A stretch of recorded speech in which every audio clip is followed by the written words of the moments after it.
Welcome to Grit and Gravitas with Ann and Annie, bringing you savvy, spirited stories of success. We're excited to deliver 30 minutes of inspiration, impact, and goodness. We'll be bringing you guests and friends from around the country who have very special work and personal journeys. I'm Ann Deeter Gallaher, your co-host with Annie Carnathan, and this is Grit and Gravitas. Let's go.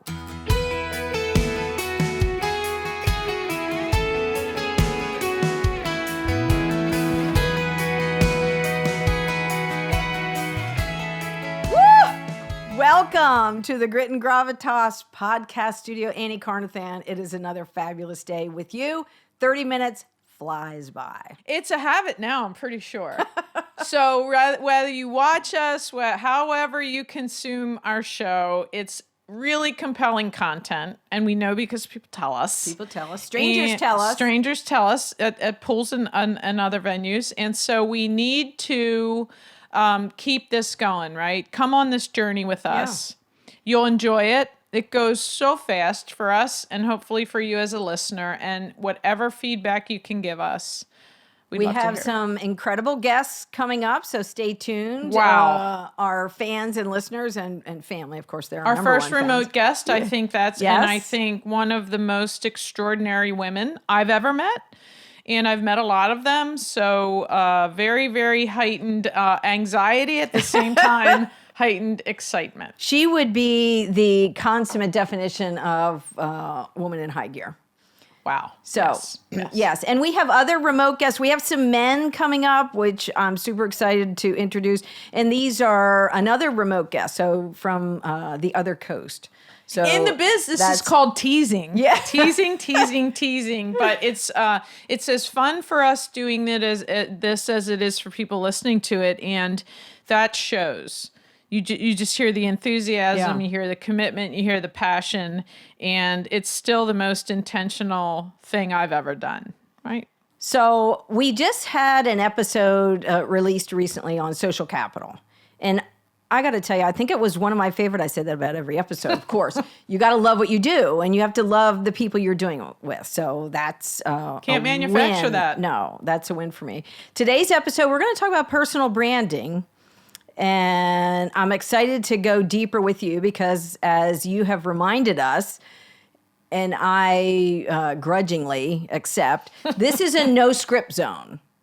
And in the world of public relations, we don't go there willingly, but I'll go there with you. And this, as we explore, we don't have notes per se on anything. There is nothing for those watching on video. There's nothing over there, here. There's nothing. And we had to be reminded, like with a physical piece of paper, 5, 4, 3, 2, 1, that we're ending because we would just talk for a very long time. Personal branding. You have one, I have one, everybody listening has one. It is separate from your company brand. And you in sales, people often say, I don't like sales. I don't consider myself a salesman or saleswoman. But your personal brand is how people perceive you. So you are selling yourself. And there are different hints to that. There's different physical traits we have that give hints of our personal brand.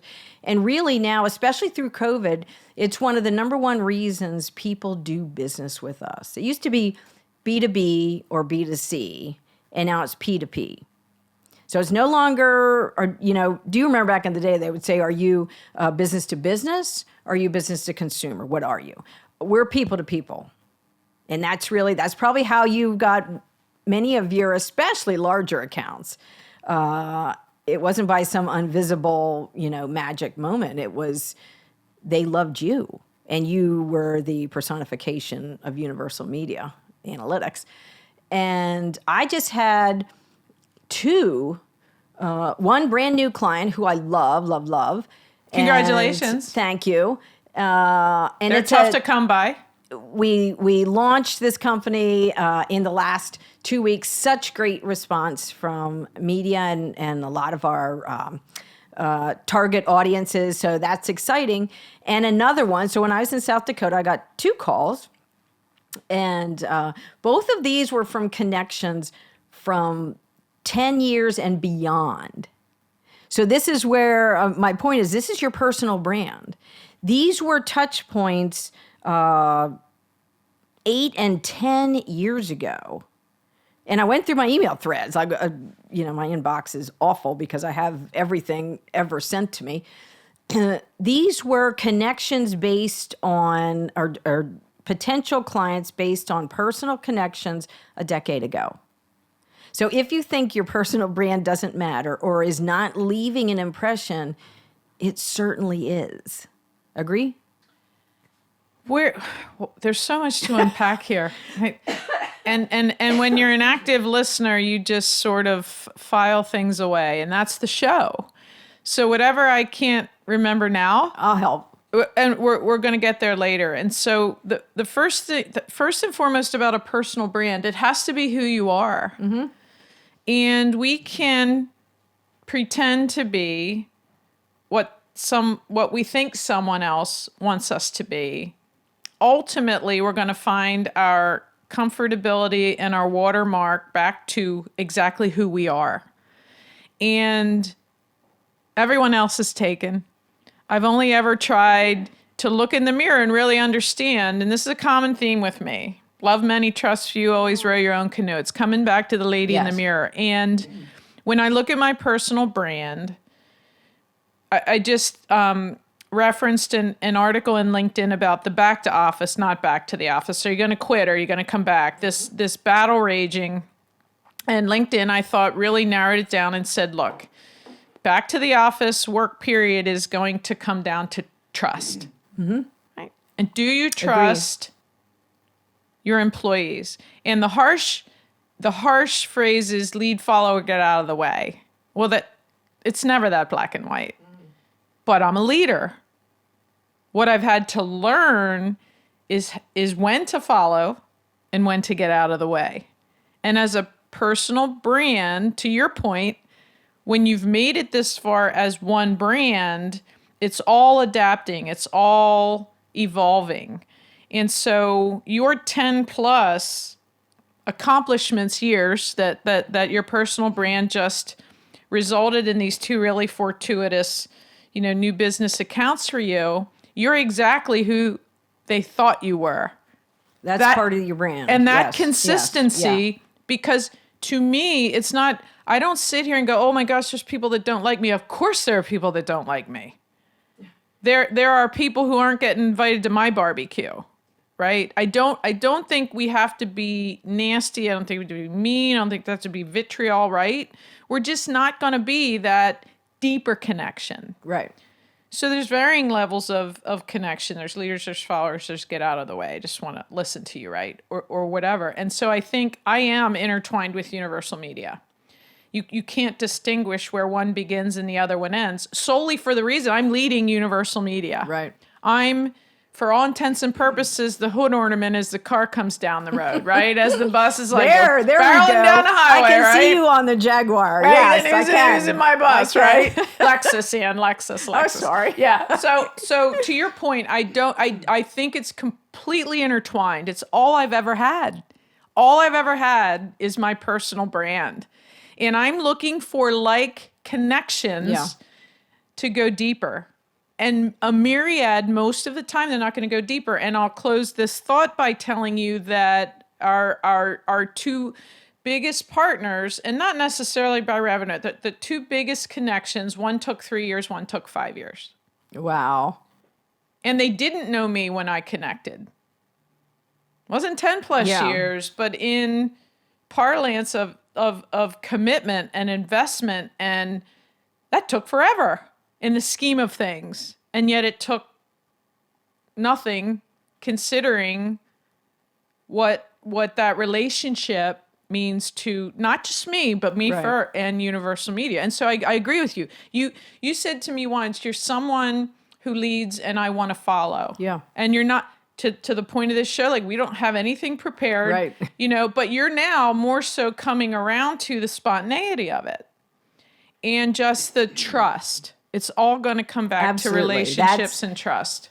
So I'm going to throw out a business vitamin in the beginning of the show, which is unusual for us. be the kind of person, develop the personal brand where someone wants to call you 10 years from now. That you left such an impression on that person of trust or accomplishment or passion and drive. Warmth. And warmth that I'm hitching my wagon to you, and I remember this person from 10 years ago. Now, what has changed in the last decade? And everything. So very easily people could say, well, public relations has totally changed. I'm not sure if Anne's the same one. I was top of mind. So everything you do, and this is because I'm in PR, we do things purpose-driven. And so you do want to be the most dependable, the most loyal, that when the company goes, where they sign a contract with us or with Universal, that they know you're going to give 110%. And maybe not 24/7, because none of us can commit to 24/7. But while they're doing their business, we're doing ours and working on their behalf. So thinking ahead of each new day, what personal brand are you bringing to the workplace? Are you bringing to meetings or strategic sessions that's going to say, what we decide today, I want to hold for the next 10 years? The same persona, the same gravitas that we are emanating today. Nicely done. Is what we want everyone to remember us by. And I think of Nancy Ryan put a comment, and she's been on 2 of our podcasts, yay Nancy, on LinkedIn from episode 16, where it was social capital. And she said, okay, Ann and Annie, who's on your bucket list? Because we challenged our friends and fans, develop your short list of 5 people that you intentionally want to reach out to. And so I put on there, number 1 for me was Condoleezza Rice. So back to her personal brand, she always had pearls. You know I'm a lover of pearls now. Ironically, if you're watching on YouTube, I have a mock turtle on, so I don't have my pearls on. We did not call each other if you're watching either. We just always seem to have this twinning going on. But Condoleezza Rice, part of her personal brand is wicked smart. Like not pretentious smart, just like smart. Like some people, you want to follow them. You would follow them into battle. I would like to sit at her feet, like just be in the room, listen to all her creative thoughts and ideas and strategies, just amazing. So wicked smart, pearls, gravitas. I think she brings a level of grace to any TV show I've seen with her, any of her, she's with the Hoover Institute now, so any of her podcasts, she just ramps down the room and captivates you.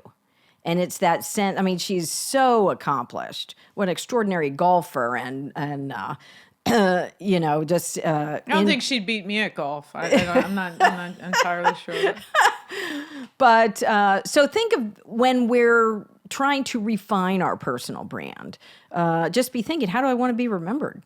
When I leave this room, do I want to make people feel stronger, safer, more creative? Do you leave them better than you found them? And I think about that all the time. And I think, you are exactly who they thought you were. Well, and I value consistency almost above all else. And I'm the first to question, ooh, what happened there? That's not really you. Right. And there are factors, there are variables, right? Where none of us are perfect, where you sort of ooh, if I had that moment to take back, here's where I'm sorry comes in, right? And so, but to me, that comfortability and being who people thought you were, and the value of that consistency, and honestly, that's the legacy of our show. What we're trying to leave behind is a group better than we found them, or better than they found us. And so that's the tribe, that's the mutual journey. Right. And Nancy Ryan, of course, asked Isabel, and I said, you know what, Nancy, it's in the Lord's hands. I saw that. Because I don't sit here and think I would covet meeting, I just X. But it was a really compelling question. It took me a whole day to think about that. And I was like, you know what, the Lord has blessed me with these extraordinary people in my life. Not just the whole when I least expected it. I mean, just, are you kidding me? Wow. Someone said to me once, you collect people. Wow. And I thought, whoa, that's exactly right. That's giving me chills. Yeah. Right. And so it's this lifelong journey to find those like people that can challenge me as well as Certainly. me challenging them, because that's what I think the irony of me is. I seem so, well, I just seem, I'm strong. Here's my opinion. Here's my hot take. Here's the path I'm on. But I love being challenged on that. I love the disruption. I love respecting the fact that I can madly love someone and not agree. It's fine. You're very good at that. I love disruption too, but I was going to give an example of if a disruptor is your personal brand, I'm not sure that's 100% positive.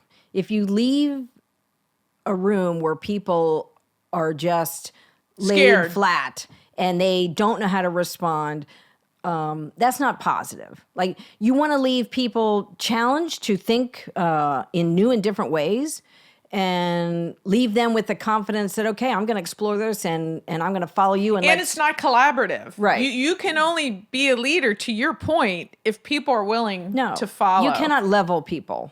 And that, if that's your personal brand, there are probably scenarios. Fear isn't a management style that's sustainable or that's ultimately going to give you the optimal result. And I think that was a leadership brand in years past. Fear. Fear of approach, fear of confrontation, fear of challenge. Fear of loss. And yes. So I think if that's part of your personal brand, it's not sustainable and probably not as productive for your team. I know it's not as productive for your team. No, it's not. And I say this, loud and proud. I have the best group of leaders I have ever had in my career. It's almost an embarrassment of riches. And as bright as they are, as committed as they are, as loyal as they are, they have so many of the same common traits as human beings, as all of those things. They're better human beings. Right. And when someone 2 weeks ago said to me, like, how do you do this? How do you find and grow and challenge? And I said, I honestly, I think it's just by being me and finding again those connections, and that ability to be safe and to be comfortable and to say, you know what, not only do I really want to hear what you have to say, whatever that is, we're going to be fine when that conversation is finished. And I'm going to give you the why of the final decision I made, but know that I took that to heart. But here's the why. And if someone knows the why in and can come back and say, oh, I understand, I might not like it. Right. But they certainly understand the seat at the table and not the silent voice of the seat at the table. Right.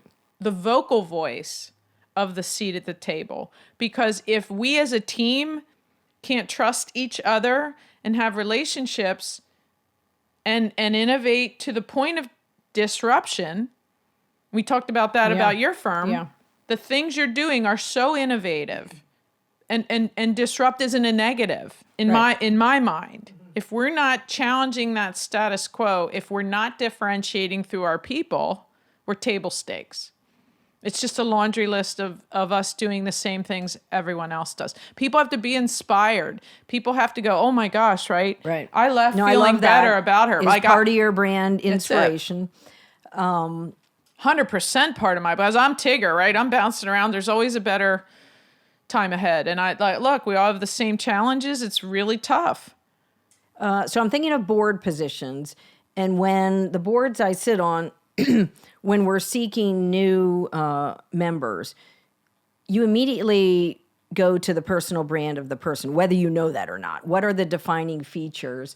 What are the characteristics? What tangible and intangible that person will bring to boards?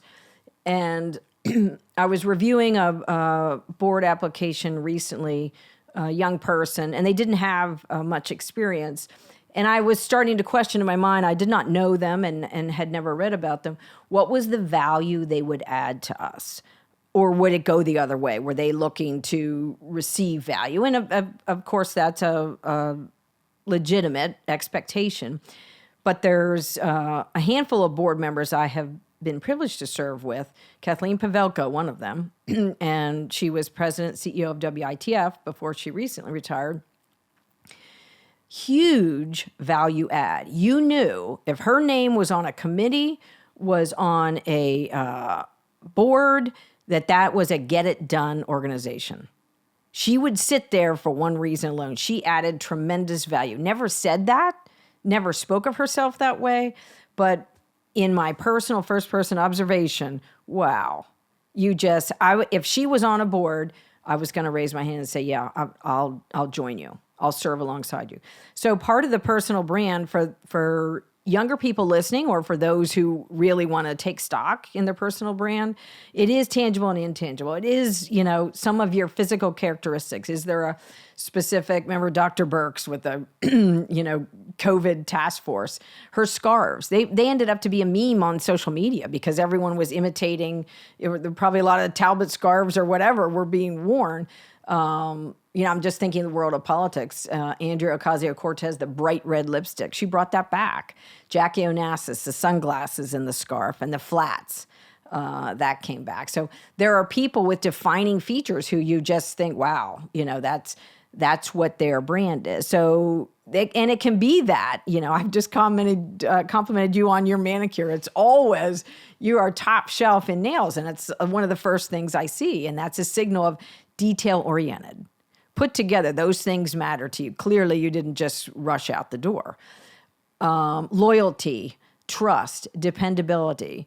We've all learned, I think our leaders have learned in the last 18 months, resilience. How important is that to your personal brand?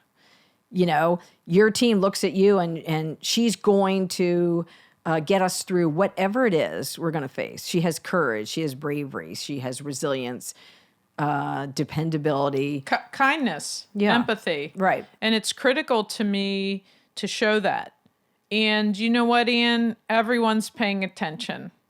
Everyone's examining. And on social media. Every part of us. These brands, your personal brand, should easily be recognized on social media. If you are a totally different person on your personal Instagram, you've got a problem.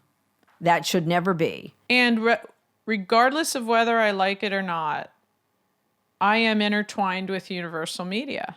And I'm not just representing Annie Carnathan. I'm representing... You are the brand ambassador. I am. And I can't ever say there's a really hot take I would do if I weren't intertwined somehow.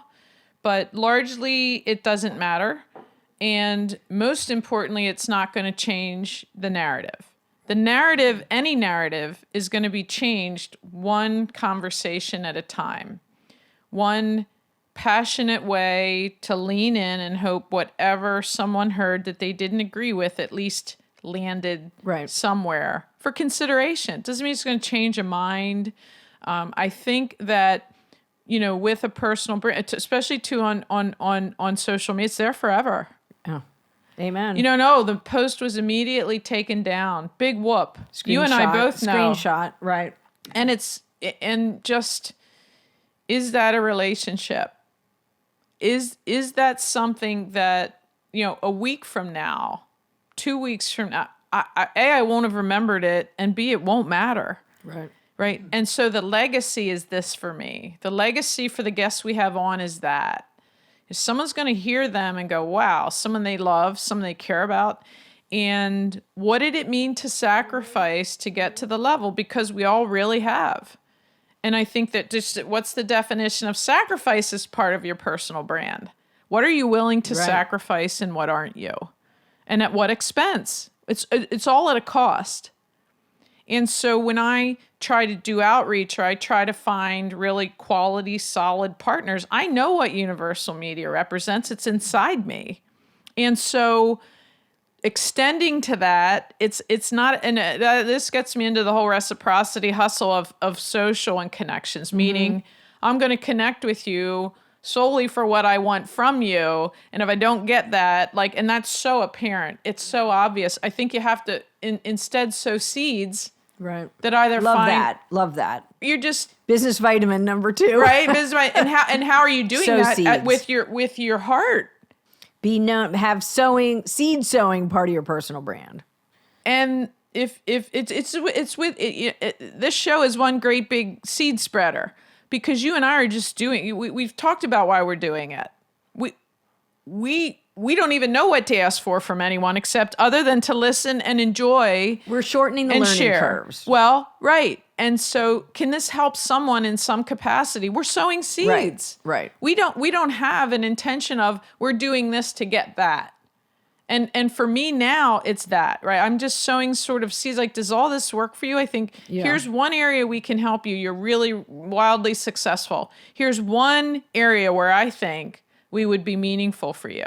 Start at the bottom rung of the ladder. Is it worth a conversation? And look, people have to be willing to have a conversation. It's not a bot that by the 4th bot email, they're militant. Well, you're not answering my email. Oh, you're not getting on my account. You're a bot. Yes, right. right. This, back to the very initial point, people, relationships. And that's where the personal sell. brand. Oh, gosh forbid the sales word. That's how business gets done in my heart of hearts. And as long as I prove that, right, I'm right. Right. I'm right for me because I'm bearing that out. I'm proving that. I'm looking around at our lovely studio in the Deeter Gallaher Group global headquarters, and we have a brand in the studio. The orange chairs, fresh, new, innovative. The flowers, we joke about this, but I run down to Blooms by Vickery, fabulous creative flower shop just about 3 blocks down. They know when I come running in at 4:30 on a Thursday, like, it's podcast day tomorrow, I need flowers. So they whip up this amazing creative bouquet for me because these details matter to us. We want the ambiance, the environment. The Julie Riker original paintings, most of those are plein air paintings, done outside. Somewhere in Pennsylvania. I love that. It makes me feel better to talk with you. Looking at flowers, in how this do you not feel better? environment. That's the lost art. Send someone flowers in addition to your handwritten card periodically. Yes. And trust me, no one is giving them that kind of attention. And I'm thinking, so... And Ben Gallaher's soundtrack, don't forget our custom. Ben Gallaher. Shout out to Ben. Shout out always to Ben. In the personal branding, and I know we have like 2 minutes left to wrap this up, Crystal Turner Childs, her just contagious energy for women's empowerment and exercise, taking charge of your health. And she's at the highest rung nearly at the Pennsylvania State Police. I mean, if she says drop in and do 5, I'll do it. I'm just going to, do the push-ups or whatever. But I feel part of her brand is that building healthier communities, working together. And I want to follow along.